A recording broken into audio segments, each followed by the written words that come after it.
السلام عليكم. أنا مايكل دراتني، المبعوث الأمريكي الخاص الجديد لسوريا.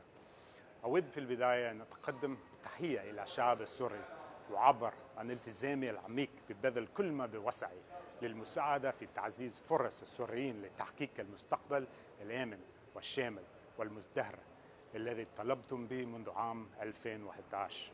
من 4 سنوات من الخسائر المحزنة والقصف المستمر بالبراميل المتفجرة والانتقالات والتعذيب والتدمير الوحشي قد أدت إلى حالة لا يمكن وصفها من الألم والمعاناة للشعب السوري، لكنها لم تستطيع إسكات النداءات المدوية التي تطالب بمستقبل أكثر إشراقاً يعيد تراث سوريا الغني بالتسامح والكرامة. لا تزال هناك تحديات كبيرة وأمامنا الكثير من العمل، ولكن أريد أن أؤكد من منصبي الجديد أن الولايات المتحدة ستستمر بالوقوف معكم ومساعدتكم، وأنا أتطلع قدما لقيادة هذه الجهود. شكرا جزيلا لكم.